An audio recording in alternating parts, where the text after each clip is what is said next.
Hello friends, and let us continue. We're with the Rays and Initiations webinar commentary on part 2 of the book, and we have finished program 12 and are into program 13 on page 366, and we're discussing the way of higher evolution. So let us see further what is said here. The door into the way of the higher evolution simply permits the entrance of the sensitive initiate. Now there's a word relating to Leo and to Sirius, the brilliant star of sensitivity, the whole Sirian regime of initiation that leads to the way of higher evolution. It simply permits the entrance of the sensitive initiate into spheres of intimacy, as they are sometimes called, which are this time cosmic in their implications. We always enter at initiation into a new sphere of intimacy. What was remote for us now becomes immediate and can be immediately felt and interacted with. So, which give to the initiate what has been called, spheres of intimacy, as they are sometimes called, which are this time cosmic in their implications, planetary in their effects, and this is so important, and which give to the initiate what has been called the key to the sun, as it conditions the solar system, just as the door to initiation gives to the aspirant the key to the kingdom of God. And I cannot help but remember at this point that it is said of the monad. The monad, which is the subject of these higher initiations, especially as they lead onto the way of higher evolution, the monad is that which finds its home within the sun. Now, there have been some theories that one of the ways of higher evolution actually leads to the sun, into our solar logos, but it should be considered that all of the other paths seem to lead to distant constellations which are centers, chakras, in the one about whom naught may be said. These chakras are composed of many suns. They are constellational chakras. So it must be realized that our sun is part of a cosmic logos in which our sun is the heart center, thus the 7 solar systems of which ours is one. So if for any reason one of the paths does lead to the sun, it's really leading to that particular cosmic logos, which manifests through what is called the 7 solar systems, of which ours is one. Now there is, honest difference of opinion on these matters, and none of us is really qualified to assert with certainty the accuracy of such speculations. But the speculations are put there, and one day a confirmation will follow. Now, the kingdom of God is entered at the first degree, and one continues in that kingdom of God. But we are talking now not about the kingdom of God, but about the kingdom of solar lives, kingdom of solar lives.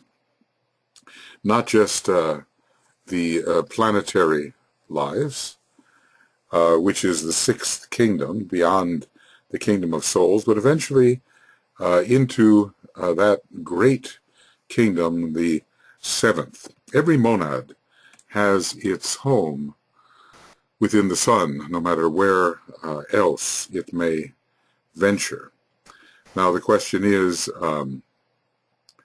well, this is speculative, must a monad that goes forth upon a particular path and towards a particular cosmic plane and towards a particular constellation, must it in some way find its way back to our sun, or must it depart from our sun? In other words, this venturing forth upon the way of higher evolution, does it occur immediately, or must one wait until the solar system itself is dissolved, and then one, as a monad, would return to the sun before the way of higher evolution is trodden? Now, there are probably many objections to that particular theory, and I probably can find objections myself to that. But we have to reconcile the idea of treading the path of the way of higher evolution and going to distant constellations with the idea that the monad is that which finds its home within the sun. And the question is, must it return to the sun before the solar system dissolves, or can it break free of our solar system and go to those distant, one or other of those distant constellations? Well, we don't even know how long those constellations last in manifestation with respect to our solar system, nor do we know that those different solar systems and constellations have to be in manifestation in order for the monad to venture to them. So this would probably be, what I'm saying here would probably be classed in the category of useless speculation. But there are questions which do occur. We don't know how long these great entities are in manifestation relative to each other. And some of the destinations, maybe even the Pleiades themselves, are said to manifest in far shorter duration than our own solar system. But of course, the entity is different from its manifestation, and when we're talking about monads traveling on a path, we're not necessarily talking about traveling to some manifested star or constellation. The entity which is their destination, is within, and they are already journeying on the cosmic astral plane or even on the cosmic mental plane. So it's not a question of whether there are externalizations in constellational or stellar form of these great entities which serve as the destination of the venturing monad, venturing on the way of higher evolution. Anyway, key to the kingdom of God is one destination for the average initiate, and then for the higher initiate, the key to the sun. And this says something about their level of solar initiation. So this says something about the relationship with the solar logos and the level of solar initiation achieved. So when actually do we receive the key to the sun? There's something about the seventh initiation which has much to do with the solar logos and with the constellation Gemini. Can it be at that point that one is receiving the key to the sun? I'm reminded also that a great hierarchy is existing on the logoic plane, and the seventh initiation is taken in relation to the logoic plane, and that hierarchy is called the divine flames, and it relates to Leo, and the sun rules Leo. Well, these are, I'm aggregating some related thoughts here, but at the same time, I'm well aware that we don't know, or at least I don't know, the actual meaning of this. It has to have to do with coming into intimacy with some level of the solar logos. say, coming into intimacy with some aspect of the solar logos, some level of that logos, I suspect. And, there are solar initiations which begin with the third and climax with a kind of solar mastership.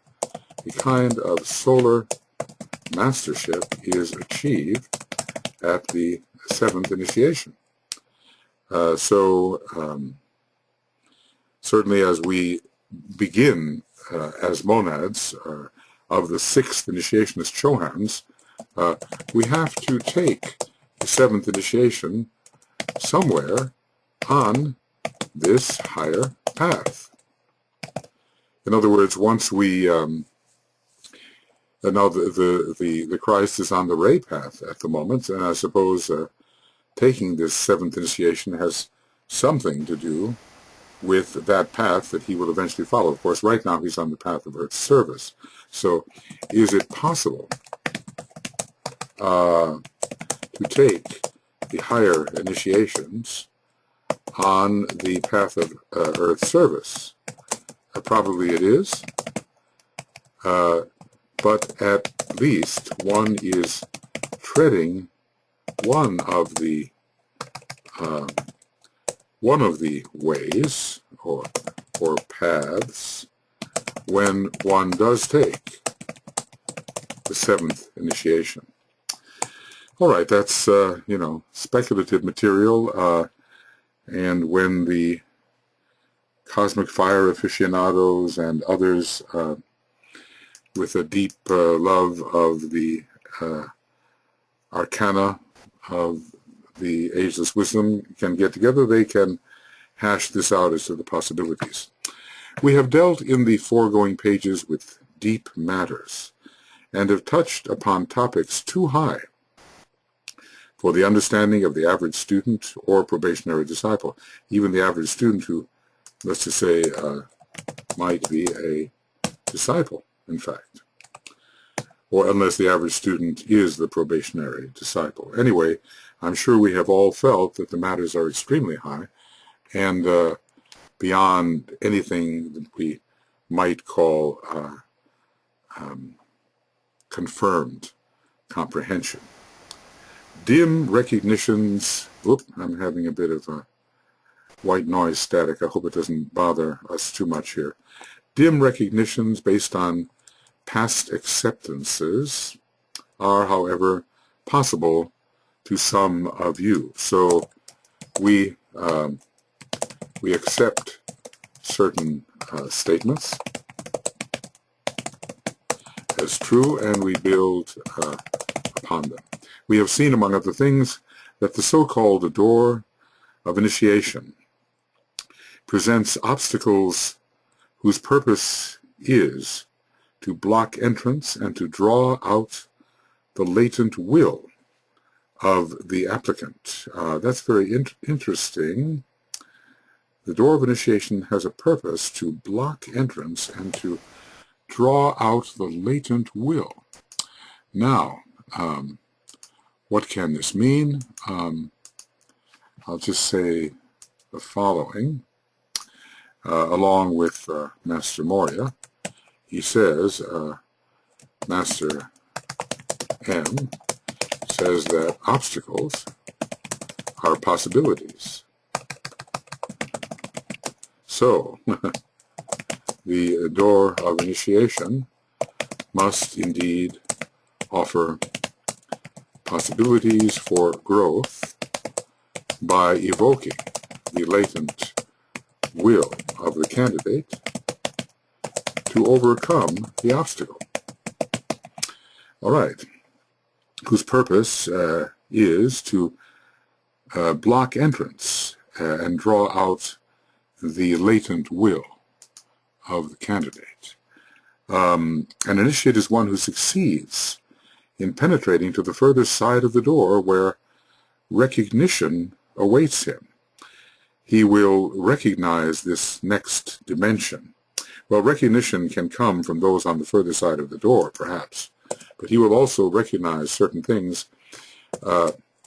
Recognition may come from those on the further side of the door of initiation, but also he, the candidate, will recognize and realize the truth of that which before he only dimly sensed. It's like changing from sight through a glass darkly to seeing face to face the new types of energies which one had some sense of but could not confirm. We will now concern ourselves with the basic theme of the ashram itself. So, okay, we have dealt, I should have actually maybe completed this in the last program, but of course I've been trying to keep them to about an hour when I am doing hour-long programs, and this has taken 15 minutes, so probably maybe it was a good idea to reserve this for program number 13. And we have been discussing the way of higher evolution, so it has stimulated our speculative mind, our abstract mind. Perhaps it has seeded that mind with some intuitions. It has raised certain questions. We have to realize, certainly, that we as a personality are not traveling upon that path, nor are we as a unit of consciousness which is confined to the higher mental plane. We as a life, a unit of life, a monad, and maybe, I would suspect, a unit of life divested of the monadic vehicle, are traveling that path. So until the sixth initiation is a reality in our lives, and, well, you know, that could be thousands of years, we cannot speak authoritatively of the way of higher evolution, but DK is giving this vision to us to promote the higher correspondence to aspiration. Well, aspiration is still there, of course, but the higher correspondence is this kind of reflective, higher thought, which involves buddhi manas, and which expands the abstract mind and accesses the intuition, and generally proves the antakarana fruitful. So this is, he's giving all of this to us so that we have a destiny. Monadic destiny is a term often used in the teaching, and the true destiny of what we are is the destiny of what we are as a monad, as a unit of life, an emanated unit of life, at various degrees of prakritic immersion, or immersion in matter, and ever lessening degrees of prakritic immersion. We are retracing our steps along the path by which we emanated, along which we descended, when being descends to manifest, as it says in the 6 trumpeted words of Dina 2, page 285. So we are retracing our steps as a monad, and we are divesting ourselves of one vehicle after another so we can travel freely on the way of higher evolution, of course, bound by certain constraints, which are part of the path we have chosen. So, you know, we're still along a certain line, and until we eventually reach the universal logos and re-become one with and as the universal logos, we will always be traveling along a certain line of attribute or aspect, along a certain division of a greater reality. Well, anyway, let's hope that we are inspired to think far ahead about what path we as a monad might travel. We may have some kind of intuition about that. Of course, we have so many immediate things to handle on a much more humble level, Many of us have to learn how to control our astral body, have to learn to rid ourselves of the fragmentation which is illusion, simply of wrong thought. We have to learn how to contact that greater and wider love which will eventuate in the destruction of the causal body. We have to learn how to focus ourselves within the spiritual triad and become an aspect of the planetary logos in expression. And all this before we can possibly think of treading the way of higher evolution. But such is the incredible reach of the Tibetan's thinking and his presentation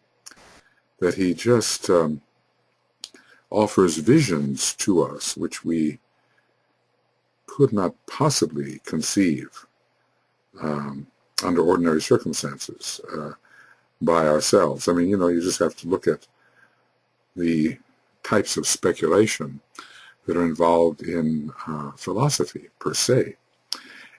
Philosophy demonstrates the need for philosophical occultism and for factual occultism, but is not that occultism. It simply leads towards an understanding that knowledge of these inner worlds and in detail is necessary for true advancement and growth of the unit of life in out of particular levels of procritic immersion. We're going to learn how to widen our rings past, or ring, how do we say it? Rings past knot, the plural of ring past knot. Okay, well, let's get into this important subject that we're going to call the entering of the ashram. And it looks like a long section going some almost 70 pages, maybe 65 pages. So, this theme necessarily has great interest for all aspirants and would-be disciples. Okay, well, and that's especially when we are rather self-centered and view the world anthropomorphically, according to the nature of man. But, you know, DK is going to, in a way, disappoint us, at least disappoint those who are looking for the particular microcosmic approach to this subject. But he says, but I'm not at first going to deal with the subject from the angle of humanity. Maybe he will again later. He's already dealt with it quite a bit. And its effort to establish contact with the ashram.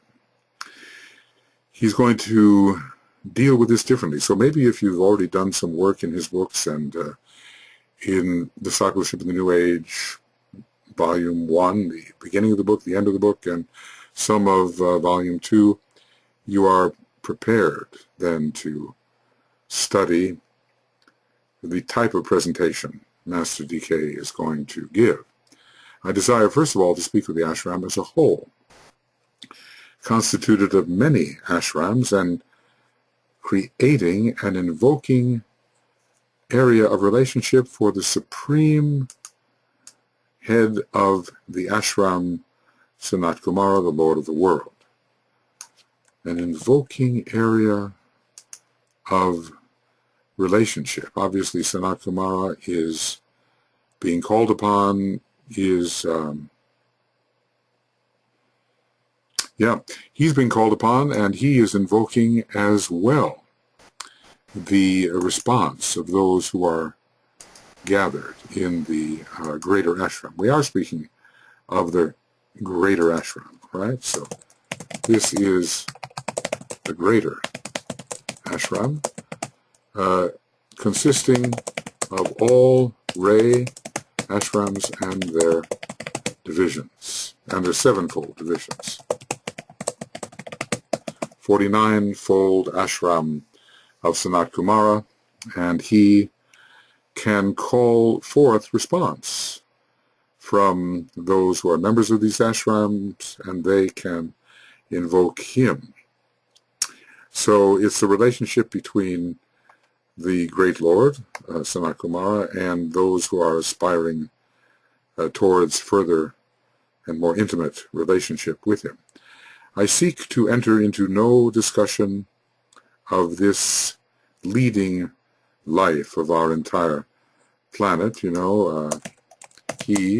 who is an aspect or emanation of our planetary logos, and sometimes called the planetary logos himself. He is, to a still greater being, the one referred to elsewhere as the one about whom naught may be said, what the vehicle of a master in physical incarnation is to him, and on a less accurate basis, what your personality is to you. Now, we might say here, okay, which one of the ones about whom naught may be said are we discussing? Are we talking about the super constellational logos that has its center, I would say, within the Pleiades, or are we talking about the Lord of the seven solar systems, of which ours is one?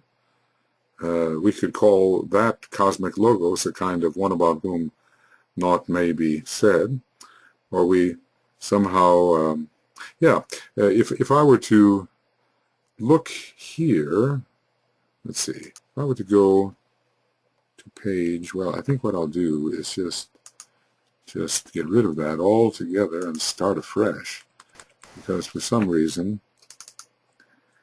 now that's looking a little better. At least I get the boxes I need.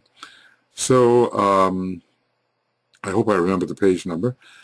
If I go to A Treatise on Cosmic Fire and I go to page 285, I'm not sure whether, no, that's not the page. I wonder if page 235, I usually remember this particular page number, is the page. And that's probably not the page either. All right. Well, now I do have it. It's page 293. I guess I haven't been to that page for a while, and it morphed into some more easily memorable page number. But here are, various great logoi, and we see that above a solar logos is a cosmic logos which manifests through seven solar systems and uses the solar logos as its center. And this is what I call, at least for us, the seven solar systems, of which ours is one and its great ruler. Now, beyond that, we have the unknown, who is the our local, one about whom naught may be said. There do seem to be a number of them, at least according to at least my interpretation of chart 5 on page 344. There seem to be indicated there even beings even greater than the one about whom naught may be said. So this is the unknown, and that term fits well with the one about whom naught may be said, and it manifests through seven constellations, and the cosmic logos is its type of chakra, and it operates on 5 cosmic planes from the atomic plane on down. Now, I may go to that particular chart. I have located our one about whom naught may be said as this green triangle. The colors are provided by Keith Bailey, who was drawing these up for the AUM group. And but the colors, probably have a lot to do simply with the progression of the rays, and it makes it more vivid for us. But what is this great being containing that particular green triangle? I call it a parabrahmic logos, and it's much greater than a one about whom naught may be said. And from my perspective, there are then 49 ones about whom naught may be said in this particular diagram. And above them all is a cosmic parabrahman, which is really probably one of 7 and on and on. You know how that particular chart goes, which shows us there all these rising, seems like forever rising septenates. So even at the top of this chart we have a 1, but that 1 is probably a 7. Well, in any case, do we think that our tiny little planet, somewhere down here, maybe not even drawn on this map, maybe these are the 7 sacred planetary logoi, has no intermediary beings between it and a one about whom naught may be said, our one about whom naught may be said? I would say that it is more likely that a cosmic, well, a cosmic logos is going to be working through our planetary God, and certainly our solar logos is, and only then our one about whom naught may be said, in whom this cosmic logos, which contains our solar logos, which contains our planetary logos, well, I don't think I can get to the end of that sentence, but they are all working through our particular heavenly man. So, he is to a still greater being, the one referred to elsewhere as the one about whom not to be said. So I'm asking, which one? As there are probably a number of these great beings of whom naught can be said. What the vehicle of a master in physical incarnation, and that's a Maya Virupa, basically, composed of lower substance, the vehicle of a master, which let's call in physical incarnation, say, thus a Maya Virupa, okay, a MVR, composed of substance from the dense physical body of the solar logos. What the vehicle of a master in physical incarnation is to him. Now, what do we mean by the vehicle of a master? Do we mean only the physical vehicle or the personality vehicle? What do we mean? So to what level shall we assign Sanat Kumara? To a strictly physical level? And I'm going to ask that question. Shall we assign Sanat Kumara and his planetary demonstration to a strictly physical level? Or shall we consider the entire personality, manufactured or envisioned personality vehicle of the master, and not just the physical part of it? Yeah, and here I think we get the hint. It's not just about the physical body. It's about the whole personality. So it is not just about the physical body, but about the entire personality. And so can we honestly say that our planetary demonstration is as a personality to this hugest of the ones about whom naught may be said?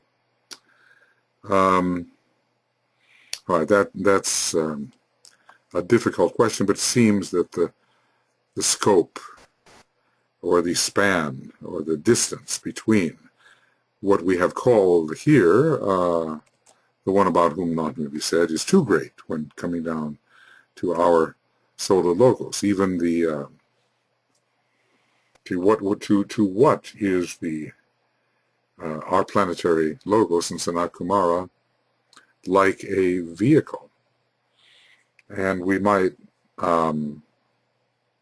say, well, no, you know, the entire planetary manifestation is a personality to what? Kind of like a personality to the soul nature of our planetary logos. So all I'm pointing out is that there seems to be a very great ontological distance between this super entity, a super constellation of logos, and our tiny little planetary demonstration, which Sanat Kumara is supervising. Even when Sanat Kumara is compared to the Logos of Sirius, we are given to understand that there's a tremendous distance between them, but somehow the Logos of Sirius is nonetheless cognizant of our planetary deity. Well, the Logos of Sirius is probably part of this cosmic Logos that we've been talking about over here, this cosmic Logos, and our cosmic Logos is part of the unknown, of the one about whom naught may be said. So the distance increases tremendously, and if it was unusual to think that the Logos of Sirius could be cognizant of our planetary Logos, i.e. Sanat Kumara and the planetary scheme, then what about the Logos of a cosmic seven suns and more? And then what about the Logos, super Logos of seven constellations and more? It seems like a greater distance than is easily understood. Well, I just, bring that out to try to show somewhat the nature of the analogy being used. Anyway, he is to a still greater being, the one referred to elsewhere as the one about whom naught can be said, what the vehicle of the Master in physical incarnation, Dasamaya Varupa, is to him, and on a less accurate basis, what your personality is to you. To you, maybe in this case, to you as not only a soul, but a monad. Maybe that's what it is. Well, I realize, that I have not completely explained that. I'm not capable of it, but at least I'm capable of offering some thoughts about the analogy that is being offered and some of the intervening entities of a ever greater nature, which must be considered. Look, a heavenly man, a solar logos, a cosmic logos, the unknown. Here's a heavenly man, here's the unknown. We've got two major entities between the unknown and the heavenly man. So that's why I'm wondering if this term, one about whom naught may be said, can be variously applied to different types of beings. And as if, perhaps there are more than one level of ones about whom naught may be said. And even when you are referencing a being that we think we know something about, if we're referencing a part of that being that we know nothing about, such as the monad of the solar logos, for instance, then maybe we can use a term like one about whom naught may be said. It's certainly a one, and we can't talk about it, so, well, and the galaxy, too, is one about whom naught may be said, and on and on. So it may be a generic term. I don't want to relativize things too much, but I seem to be invited by my own thought to do that, and not just simply accept verbatim what is stated without the attempt to interpret. Is to you, it is an expression of the soul or of the monad when a disciple has attained initiate consciousness. So let's see, let's read this over again. He, the leading life of our planet, is to a still greater being, and we notice that the monad is included in what we just read, to a still greater being, what the one referred to elsewhere as the one about whom naught may be said. He is to a still greater being, the one referred to as the one about whom naught may be said, what the vehicle of the Master in physical incarnation is to him. It's kind of like a monad-vehicle relationship. We are dealing here with a kind of monad-vehicle relationship. Okay. And on a less accurate basis, what your personality is to you, it is an expression of the soul or of the monad when a disciple has attained initiate consciousness. All the qualities, the love, and the purpose of a supreme entity, referred to in the New Testament as the unknown God, are focused in Sanat Kumara. All the qualities and love and purpose of a supreme entity, referred to as the unknown God, are focused in Sanat Kumara. Well, who is, again, the unknown God? Do we have to stretch that far? Some gauge of the unfoldments which can lie ahead of humanity will enter the human consciousness. Okay, so we're into a new subject. And this particular subject, if we're really talking about the one about whom naught may be said, in the sense in which he is portrayed here, as having 7 sacred solar systems, and probably many more, representing him, and each one of those cosmic logi having 7 sacred solar logi, and probably many more, representing it, a cosmic logos, then one wonders how all the qualities and love and purpose of a supreme entity, referred to in the New Testament as the unknown God, are focused in Sanat Kumara. One is even tempted to think of the solar logos or one of the 7 rishis of the Great Bear, who are just part of a cosmic logos, which itself is part of the one about whom naught may be said as we usually think of it. So, sorry, no resolution here, but a plowing of the field of thought, so that different associations can arise and we can ponder these matters. Always there has to be a sense of occult proportion. If you find that relationships meant to, let us say,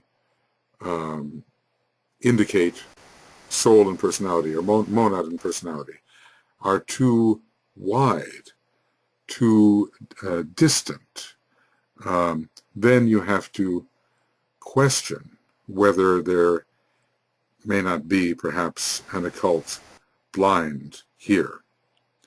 So, the question of how this supercosmic logos, when the question arises, how can the logos of Sirius even be mindful of our little planetary logos and his planet, then you wonder what can be said about the logos of a being which includes, simply as a chakra, the being of Sirius. Now, which includes, as a chakra, the being which includes Sirius as a chakra. And I'm assuming that Sirius is somehow included in the 7 solar systems, of which ours is one. Well, DK has said that the material in cosmic fire, there will be a lot of interest in it in the 5th round. It's millions of years ahead, right? And will be reduced to textbook form later on in that round. So while I don't think what we are engaging in here is the wildest speculation, I consider it to be reasoned speculation, it is nonetheless speculation. And with reluctance, I leave it behind at this moment. Maybe you are not experiencing that kind of reluctance as I try to move on here, because, it could be a confusing subject. But all I can say is always go back to page 293 and see these 5 levels and how each greater level includes the lesser one. It shows some amazing chakra relationships, and it's not even complete. I'm telling, or I'm saying, that what is portrayed on chart 5, page 344 of Cosmic Fire, is a 7-fold relationship, and the unknown becomes simply a chakra in a greater sub-parabrahmic logos, which itself becomes a chakra in the topmost entity possible in such a tabulation, a cosmic parabrahm. Of course, that word parabrahm does not really mean what it does to Hindu philosophy. That's the one and only being we're talking about. when we're talking about Parabrahman. We're talking about that which is the absolute. But just the use of the article a cosmic Parabrahman, shows us that the term Parabrahman cannot possibly be used in that way, in this case. All right. Hoping for illumination to come on these matters, although there are probably many more important things of an immediate nature which must be faced and somehow mastered before any of this material really makes any practical difference. Maybe this is telling us something about where the energy which animates Sanat Kumara comes from, our planetary logos, where it comes from, and the distant sources from which it may arrive. I mean, probably the one about whom not may be said is a factor in the consciousness of Sanat Kumara. Just the way the solar logos is, just the way our local cosmic logos is. But let me put it this way. I seem to be having trouble leaving this subject. Our local cosmic, it's cosmic logos, cosmic logos. Our local cosmic logos is really an unknown entity. Sometimes we hear of the 7 solar systems, of which ours is one, but we do not hear of the logos of that 7 solar systems, of which ours is one. So I sometimes call this cosmic logos the one about whom naught may be said, level 1. And some people fight me about that, that I don't have a right to do that. And the super constellational logos, which is our usual one about whom naught may be said. I call this one about whom naught may be said, level 2. And what this implies, of course, is that you could keep going.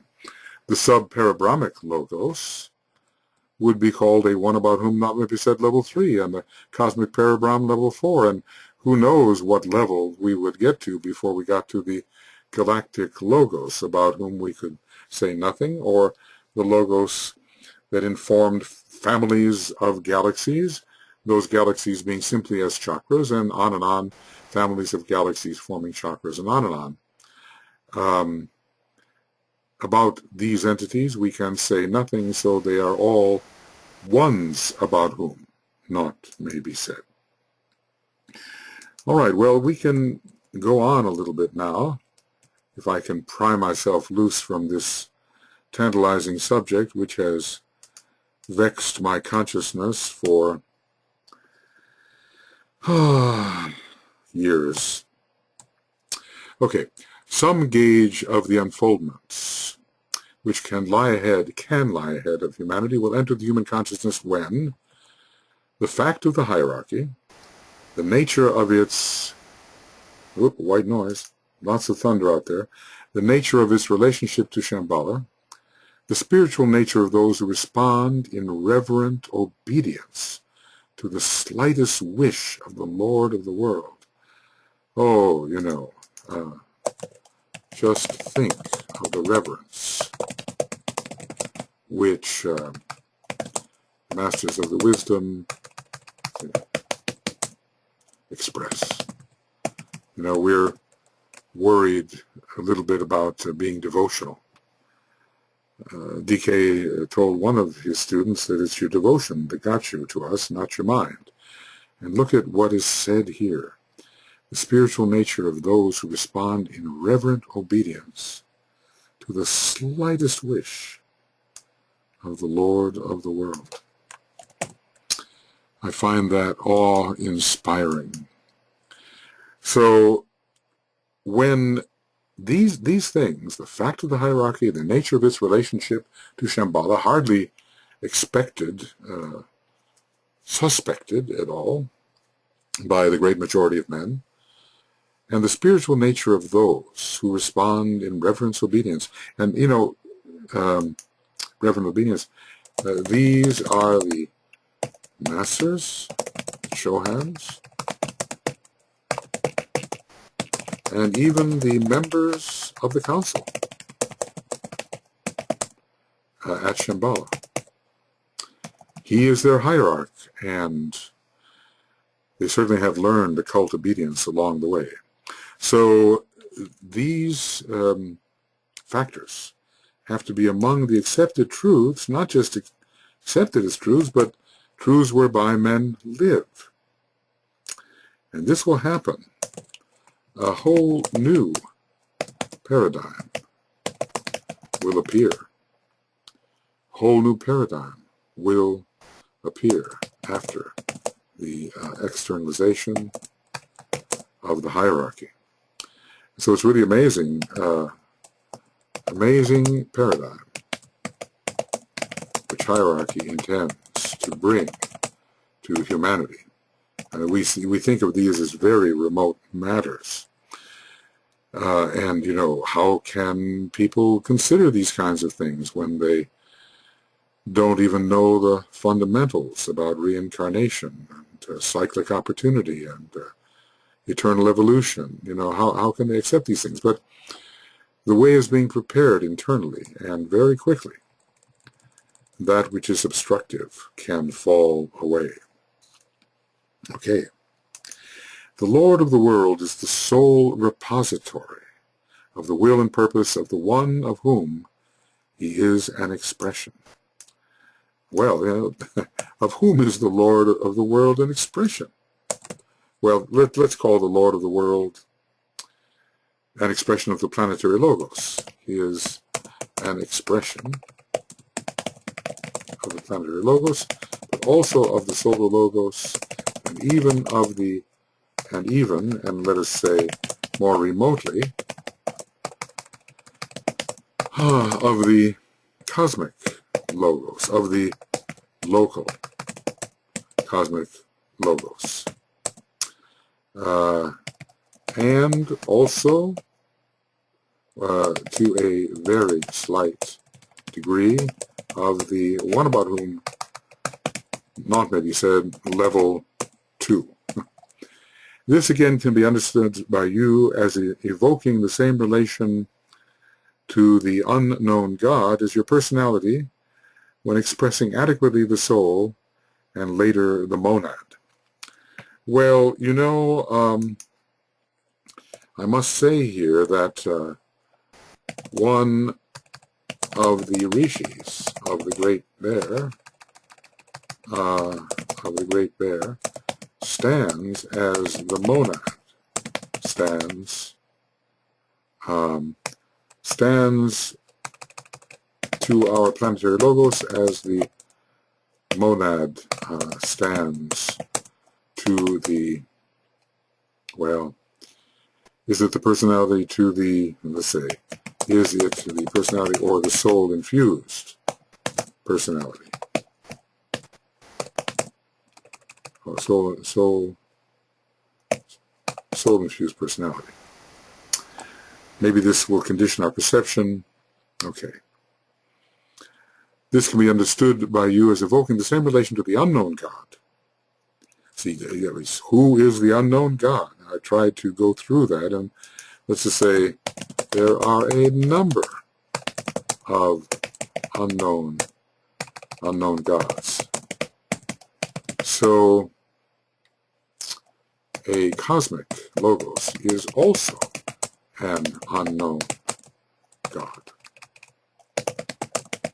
But okay, let's realize also that what we usually call the unknown here, or the one about whom not may be said, is also an unknown God. So of the one of whom he is an expression. This again can be understood by you as evoking the same relation to the unknown God as your personality when adequately expressing the soul and later the monad. So, what stands to our planetary logos as the soul stands to us? Is it not, in a sense, the soul of the planetary logos? Is it not? And, whoop, can't get that straight.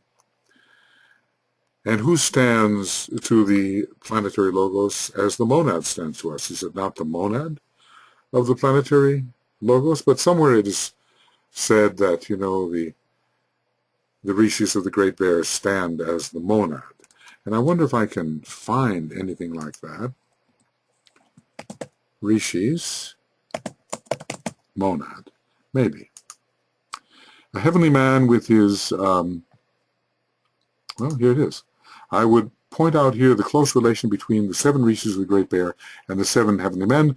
The 7 rishis of the Great Bear are to them what the monad is to the evolving human unit. Remember, each one of these rishis is just part of the cosmic logos.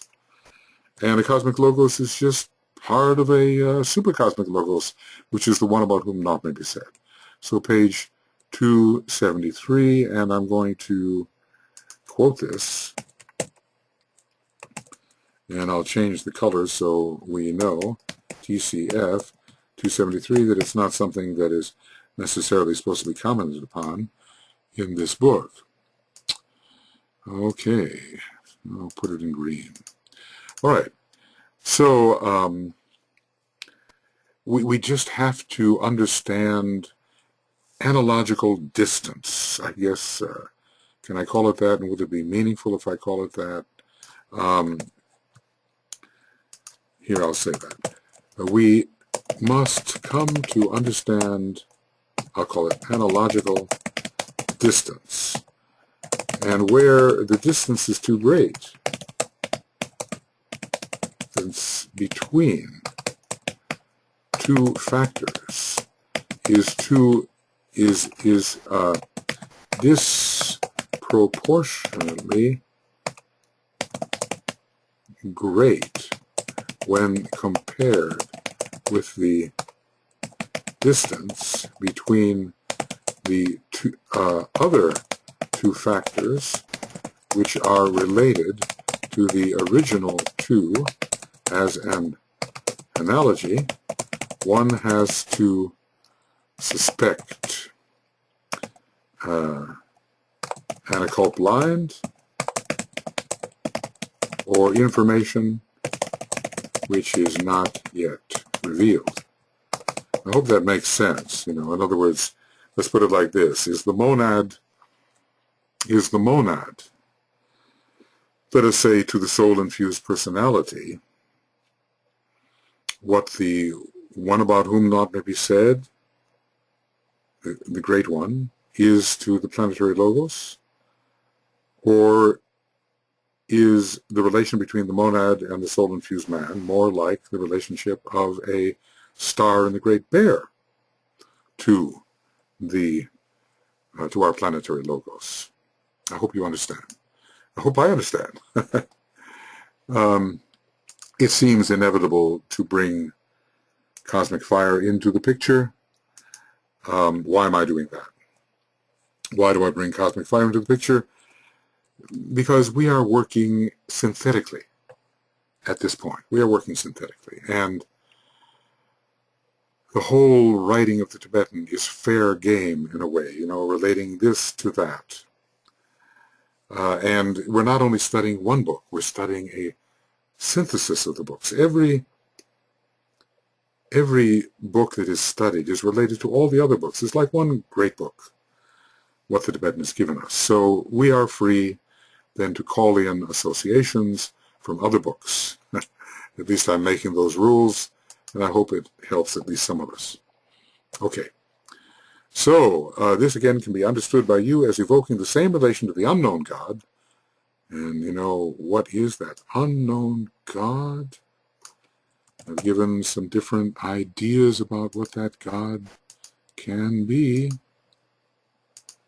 To the unknown God, as your personality when expressing adequately the soul and later the monad conditions your perception, knowledge, plans, and purpose, and controls the quality of your life and directs the energy which you express. Yeah, so the soul will affect our perception, and the monad will affect our perception. What we're trying to do here is understand, well, I'll give another word, okay? Here. We are trying to understand, I'm going to call it this, dimensional distance, separating various entities focused within various, and let's use the word, spheres of intimacy, whether, microcosmic, planetary, solar, cosmic, supercosmic, etc. All right, friends, well, I realize that, gosh, we haven't gotten very far at all here, have we? We're on page 368, and we probably began this thing on, where? On 366. We haven't really moved very far, but it's such deep matters. So let us say this is the end, we'll say the end of Rays and Initiations Webinar Commentary Program 13, pages 366 to 368, and we'll begin in this subject, Rays and Initiations Webinar Commentary Program 14, pages 368 to whatever. His vehicle of manifestation is the planet and its 7 centers, of which only 3 are as yet recognized by the occult student. So now when we take this up again, we'll be getting down onto the planetary level, and we'll not have to reach quite so far. Okay, well, I think that's enough. I'm sure you'll agree that's quite enough. But we'll take up the subject again, descending a bit into a more normal sphere of consideration with Program 14. See you soon. Bye-bye.